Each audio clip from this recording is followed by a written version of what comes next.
আজ যে ঘটনাটি লিখছি সেটা ঘটে আমার নানুর সাথে 90 দশকের সময়। তখন আমার নানু ছিল যুবতী। আমার নানা একটু রয়্যাল ফ্যামিলির হওয়ায় নানুর কোনো অভাব অনটন ছিল না, তাই সে বাড়ির কাজ ছাড়া অন্য কোনো বাহ্যিক কাজ করার প্রয়োজন বোধ করতো না। তাই তিনি ছিলেন একটু শৌখিন প্রকৃতির। আপনি হয়তো বা জানেন, ময়মনসিংহ শহরটি ব্রহ্মপুত্র নদীর তীরে অবস্থিত। আর এই নদীর একদিকে আধুনিকতার ছোঁয়া লাগলেও অন্যদিকে তা লাগেনি, যাকে আমরা চর বলে থাকি। এক কথায় চরের বর্ণনা দিলে বলতে হয় জঙ্গলে ঘেরা, অর্থাৎ সেখানে বাড়িঘরের তুলনায় গাছগাছালির ঘনত্ব অধিক হওয়ায় বাড়িঘর খুব কম দেখা যায়। আর সেখানে অধিক ফসল জমি থাকায় স্থানীয়রা ঋতুভেদে বিভিন্ন ফসল চাষ করে। ধরেন শসা, টমেটো, ঢ্যাঁড়স ইত্যাদি। আর এইসব তরতাজা ফসলের প্রতি একটু বেশি আকর্ষণ ছিল নদীর এপারের মানুষগুলো। তাই নদীর এপারে থাকা লোকগুলো, বিশেষ করে মহিলারা, দলবদ্ধভাবে নদীর ওপারে গিয়ে ঘোরার পাশাপাশি বিভিন্ন ধরনের সবজি তুলে নিয়ে আসতো। আমার নানু এসব জানতো, কিন্তু কোনোদিন সাহস হয়নি নদীর ওপারে গিয়ে তরতাজা সবজি তুলে নিয়ে আসার। একদিন নানুর সাথে দেখা করতে আসা একজন মহিলা প্রতিবেশী কথার প্রসঙ্গেই উঠে যে তিনি কোনো কারণবশত নদীর ওপারে যাবে। নানু চর সম্পর্কে অনেক কিছু জানতো, কিন্তু আসলে কোনোদিন যায়নি। তার মধ্যে শখ জাগলো সে যদি যেতে পারত। যে ভাবা সেই কাজ, তিনি মহিলাটাকে বলেন তাকে নিয়ে যেতে। মহিলাটাও রাজি হয়। নানু ভাবলো চর এলাকাটা ঘুরে দেখবে, পাশাপাশি কিছু সবজি নিয়ে আসবে। অন্যদিকে নানুর ভয়ও হচ্ছিল যদি তার স্বামী অর্থাৎ আমার নানা জানতে পারে তাহলে যেতে দিবে না। কিন্তু তিনি ঠিক করে নিয়েছেন যেভাবেই হোক তিনি যাবেন। তাই তিনি তার স্বামী অর্থাৎ আমার নানার অনুপস্থিতিতে একদিন বিকেলে প্রতিবেশী মহিলার সঙ্গে রওনা দেন। নানু ভেবেছিল বিকেলে যাবে, সন্ধ্যার আগে বাড়ি ফিরে আসবে। এই ভেবে নৌকা নিয়ে মহিলার সঙ্গে নদীর ওপারে পৌঁছান। চরের সৌন্দর্য, নিরিবিলি পরিবেশ হয় নানুর খুব ভালো লাগছিল। সেখানে নানু ঘোরার পাশাপাশি কিছু সবজিও নিয়েছিল। এ পর্যন্ত সব স্বাভাবিক ছিল। হঠাৎ করে শুরু হয় বৃষ্টি, তাই তারা একটি গাছের নিচে আশ্রয় নেয়। বৃষ্টি থামার অপেক্ষায় তারা সেখানে অনেকক্ষণ সময় অতিবাহিত করছিল, কিন্তু কিছুতেই বৃষ্টি থামছিল না। এভাবেই সেখানে সন্ধ্যা হতে শুরু করলো। নানু খুব টেনশন ছিল, একদিকে তো সন্ধ্যা হয়ে যাচ্ছে, অন্যদিকে যদি নানা কিছু জানতে পারে তাহলে তো সমস্যা হয়ে যাবে। তাই তিনি বৃষ্টিতে ভিজেই মহিলাটাকে নিয়ে হাঁটতে লাগলেন আর ভাবতে থাকেন যে এখন নদীর ধারে গেলে কোনো নৌকা পাওয়া যাবে না। তাই তিনি নদীর দিকে না গিয়ে মানুষের বসতির সন্ধান করতে লাগলেন, যাতে নৌকা দিয়ে তাদের নদীর ওপারে পৌঁছে দেয়। সাধারণত চরের বসতিগুলো বিক্ষিপ্ত আকারে হয়ে থাকে, তাই সেখানে একসঙ্গে অনেকগুলো বাড়ি খুব কমই দেখা যায়। একসময় হাঁটতে হাঁটতে একটা বাড়ির সন্ধান পায়, আর সেখানে সাহায্যের জন্য ঘরের লোকটাকে ডাকতে থাকেন। এবং এক সময় ঘর থেকে একজন লোক বের হয়ে আসেন। নানু লোকটিকে বলেন নদীর ওপারে পৌঁছে দিতে, আর বিনিময়ে তারা তাকে কিছু টাকা দিবেন। লোকটি জবাবে বলেন টাকার কোনো প্রয়োজন নেই। এদিকে বৃষ্টি আর অন্ধকার হয়, নানু বেশ টেনশনেই ছিলেন, তাই আসলে কথা না বাড়িয়ে তিনি যেতে লাগলেন। হাঁটার মাঝপথে নানুর সাথে থাকা মহিলাটি, উনি হঠাৎ নানুকে বললেন লোকটা কেমন জানি অদ্ভুত, কোনো কথাবার্তা নেই, আমাদের পরিচয় জিজ্ঞেস করলো না, একদম চুপচাপ। সাধারণত অপরিচিত মানুষদের সাথে দেখা হলে আমরা পরিচয় বা সামাজিকতা রক্ষার্থেই কিছু বলে থাকি, কিন্তু লোকটার মাঝে এসব অনুপস্থিত থাকায় নানুর সাথে থাকা মহিলাটা একটু অবাক হন। নানু টেনশনের ঘরে থাকায় তিনি এসব কিছু মাথায় নিচ্ছিলেন না। নানু যখন নদীর তীরে এসে পৌঁছায় এবং নৌকায় উঠে বসেন তখন একটু স্বস্তি বোধ করছিলেন, কিন্তু সেটা বেশিক্ষণ স্থায়ী ছিল না। অনেক হাঁটাহাঁটির পর দুজনেই খুব ক্লান্ত ছিলেন, তাই দুজনই নৌকায় খুব আরামের সহিত বসেছিলেন। নতুন পরিবেশ, ঘোরা আর টেনশন মিলিয়ে নানুর মনে হচ্ছিল সে অন্য জগতে আছে। এসব বিষয় নিয়ে নানুর সাথে মহিলাটা বেশ কথোপকথন করছিলেন। নৌকা যখন মাঝ নদীতে এসে পৌঁছায় তখন নানু ভাবল লোকটি এত কষ্ট করে নদী পার করে দিচ্ছে, সামাজিকতা রক্ষার্থেই তাকে কিছু জিজ্ঞেস করা উচিত। এই ভেবে তিনি যখন পেছনের দিকে তাকান তখন তিনি লোকটির মাঝে একটা অস্বাভাবিক জিনিস লক্ষ্য করলেন। তিনি লক্ষ্য করলেন লোকটা একদম চুপচাপ বসে আছেন, কোনো জড়বস্তুর মতো। আশ্চর্যের বিষয় হচ্ছে লোকটা নৌকা চালাচ্ছিলই না। লোকটার হাতে থাকা বইটা তার মতো স্থির ছিল, কিন্তু নৌকা ঠিকই চলছিল। এটা দেখে আমার নানু তো অনেক ভয় পেয়ে যায়, আর তার সাথে থাকা মহিলাটাও এতক্ষণ যা ঘটেছে তা পর্যবেক্ষণ করতে থাকে। ফলে তারা দুজনই খুব ভয় পেয়ে চুপচাপ বসেছিল। একজন শুধু আরেকজনের মুখের দিকে তাকিয়েছিল। এমনিতেই লোকটির আচরণ অস্বাভাবিক ছিল। দ্বিতীয়ত, নৌকার মধ্যে লোকটি একদম জড়বস্তুর মতো ছিল আর অস্বাভাবিক দৃষ্টিতে তাদের দিকে তাকিয়েছিল। নৌকা যেন তার নিজ গতিতে চলছিল। এসব দেখে নানু খুব ভয় পেয়ে যায়। তারা বুঝতে পারে তাদের সাথে অস্বাভাবিক কিছু ঘটছে। ততক্ষণে তারা নদীর ওপারে পৌঁছে যায়। তাড়াহুড়ো করে নৌকা থেকে নেমে নদীর উপর দিয়ে হাঁটতে থাকে। যখন তারা নৌকা থেকে নিরাপদ দূরত্বে পৌঁছায়, তখন লোকটিকে দেখার জন্য পেছনের দিকে ফেরেন। নানুর ভাষ্য মতে, ওখানে কোনো মানুষ তো দূরে থাক, তারা যে নৌকাটি দিয়ে এসেছে ওই নৌকাটিও সেখানে ছিল না। নৌকা তো আর হাত পা নেই যে মুহূর্তের মধ্যে উধাও হয়ে যাবে। নানু বুঝতে বাকি রইল না যে তাদের সাথে অস্বাভাবিক কিছু ঘটেছে। যাই হোক, শেষ পর্যন্ত তারা নিরাপদে বাড়ি পৌঁছায়। নানু নানাকে সব কিছু খুলে বলেন। নানা পরদিন সকালে নানুর দেওয়া বাড়ির বর্ণনা অনুযায়ী নদীর ওপারে গিয়ে ওই বাড়ির সন্ধান করেন এবং বাড়িটি খুঁজেও পান।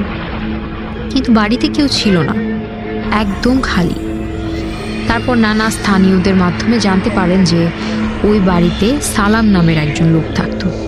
কোনো এক সময় সে পরিবার নিয়ে বেশ সুখে শান্তিতে বসবাস করছিলেন। কোনো একদিন দুর্ঘটনাক্রমে তিনি ব্যতীত তার পরিবারের সবাই নদীতে ডুবে মারা যায়। পরিবারের শোকে তিনি কিছুটা মানসিকভাবে ভারসাম্যহীন হয়ে পড়েন, আর এর কয়েকদিন পর তিনি আত্মহত্যা করেন। এরপর থেকে এই গ্রামের অনেক লোক তাকে বিভিন্ন জায়গায় দেখতে পায়, কখনো নদীর ধারে, কখনো ফসলি মাঠে, আবার এছাড়াও অনেক জায়গায়। লোকমুখে প্রচলিত যে লোকটি খুব ভালো ছিল, তাই হয়তো বা নানুদের কোনো ক্ষতি করেনি। আমার নাম মাসুম। আমার বাসা টাঙ্গাইল জেলার মির্জাপুর থানার কোদালকাটা গ্রামে। আমার জীবনে ঘটে যাওয়া একটা সত্যি ঘটনা শেয়ার করছি। কর্মরত জীবনে ব্যস্ত থাকার কারণে স্টুডিওতে এসে ঘটনা বলা আমার পক্ষে সম্ভব না, তাই লিখে পাঠালাম। কথা না বাড়িয়ে ঘটনায় চলে যাই। আমার ভূত বা প্যারানর্মাল বিষয়ে কোনো ভয় নেই, কিন্তু কিছু কিছু ঘটনা মানুষের জীবনে এমনভাবে ঘটে যায় যা বিশ্বাস করা খুবই কঠিন। যেদিন আমার সাথে ঘটনাটি ঘটে সেদিন ছিল শুক্রবার। সপ্তাহে একদিন ছুটি পেলে আমি আর আমার বন্ধুরা মিলে আমাদের গ্রাম থেকে 2 কিলোমিটার দূরে এক গ্রামের ছোট একটা বাজারে ঝালমুড়ি আর ইলিশ মাছ ভাজা খেতে যেতাম। গ্রামটির নাম কলিমাজানি। নদীর পাশেই গ্রামটির অবস্থান। এখানকার ইলিশ মাছ ভাজা খুবই নামকরা। প্রায় সকলেই এই মাছ ভাজা খাওয়ার জন্য ভিড় জমায়। মাগরিবের আজান থেকে শুরু করে রাত 10টা পর্যন্ত মাছ বিক্রি চলে। যেদিন আমার সাথে ঘটনাটি ঘটে সেদিন আমি আর আমার বন্ধু সজীব বিকেল শেষে মাছ ভাজা খাওয়ার উদ্দেশ্যে রওনা হই। আমাদের গ্রাম থেকে যেতে প্রথমে একটা ছোট খাল এবং পরে রেল লাইন পার হয়ে কিছু দূর নির্জন রাস্তা হাঁটলেই বাজার। প্রতিবারের মতো এবারও দোকানে গিয়ে পেট ভরে মাছ ভাজা খেলাম। বন্ধুদের আড্ডায় পরে কখন যে রাত 9টা পার হয়ে গেল বুঝতে পারিনি। হঠাৎ সজীব বলে উঠল, রাত অনেক হলো, এবার বাসায় চল। আমিও সজীবের কথা মতো দেরি না করে বাড়ির জন্য 3টা মাছ ভাজা সাথে নিয়ে রওনা হলাম। দুজনে কথা বলতে বলতে অনেক দূর এসে গেছি।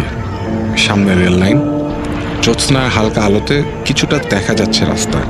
আমরা যখন রেল লাইন ক্রস করে ওপারে নেমে এসেছি, হঠাৎ দেখতে পেলাম একটা লোক তসবি হাতে নিয়ে রাস্তার পাশে বসে আছে। আমরা দুজনেই লোকটাকে দেখে একটু অবাক হলাম। এত রাতে লোকটা কি করছে? আমার মনে কিছুটা কৌতূহল জাগলো। আমি সজীবকে বললাম, তুই দাঁড়া, আমি লোকটাকে জিজ্ঞাসা করি লোকটা কে। সজীব কিছুটা ভয় পেয়ে বলল, না না, এসবের দরকার নেই, বাসায় চল। আমি ওর কথা না শুনে লোকটাকে জিজ্ঞেস করলাম, কে আপনি? এত রাতে এখানে কি করছেন?